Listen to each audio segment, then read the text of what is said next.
My first question is what factor will determine the likelihood of success for this latest Gaza peace plan? Well, I think at this point it depends on what decision the Hamas terrorist organization makes. They've been offered an opportunity to end the war immediately or within a day or two, but they must release all of the hostages, not in small groups, but all of them at once, including the living and the dead, the remains of the dead. They must agree to disarm, and they're being given an option of signing an agreement of coexistence, in which case they could stay in Gaza, or being offered the opportunity to leave peacefully to another location. And I'm sure that there are some countries that would take them. I don't know which ones. But so far, unless I've missed something in the last few hours, they have not responded. I've seen some press reports that they said no to the deal, but I don't think that's a final or official decision. So that's where we're waiting to see what happens. Yeah. So one of the most ambiguous and potentially most controversial elements of the plan is the question, who will govern Gaza after conflict ends? So in your opinion, what kind of governance scenario for Gaza would be acceptable to ensure a stable future for the territory? I think this plan is fairly clear on future governance of Gaza. The issue is that Hamas may not be part of it. So there will not be a coalition, a Palestinian coalition that includes Hamas. They will not be allowed to remain the governing body behind the scenes while there's a facade of a government.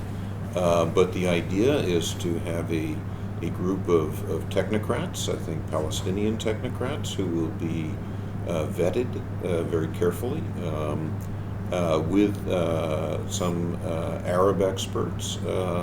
And then there will be an international board with which President Trump has agreed to head himself, along with former British Prime Minister Tony Blair, I'm sure a number of other noteworthy people, to oversee the temporary governance of Gaza. I would point out that this is consistent with what Prime Minister Netanyahu said several weeks ago, before the plan was announced, that once the campaign against Hamas is finished, that there would be a temporary Israeli control of all of Gaza, but it would be transitioned to an international body which would include Arab elements. So not exactly the same plan, but something along the same lines. Yes. The plan calls for an Israeli withdrawal based on standards and benchmarks related to disarmament. Given that Israel has not fully honored previous withdrawal commitment, what mechanism could be put in place to ensure that implementation is different this time? I'm actually not sure it's correct that Israel has not implemented previous agreements. I think that those were all in the context of temporary ceasefires with Gaza and exchanges of hostages for Palestinian prisoners. This is a different situation. This is a plan to end the conflict entirely. But you mentioned disarmament. It's Hamas disarmament that is the critical element. And I don't know the details, they're not explained in the plan, but I'm sure they've already been worked out with the Israelis, where the Israeli military would withdraw to at which stages, and it has to be a gradual process to make sure there's still law and order in Gaza and no return of armed terrorists. But if there is a disarmament, if Hamas disarms, then I think this should all go fairly smoothly. But of course, we'll have to wait and see what happens. Yes. So what is your forecast for Gaza future? Yes, I think it will take some time. And there is the question of what happens to Hamas if they choose to cooperate with this plan or if they choose to reject it and have to be removed by force. Those are very different scenarios.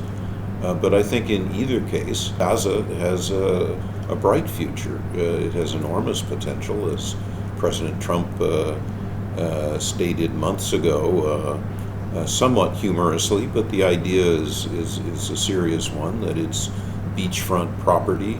It has substantial fishing opportunities just offshore. There may be natural gas offshore in the water. And it's never really, and it has potential for agriculture, for light industry, many other things that could happen once there is a peaceful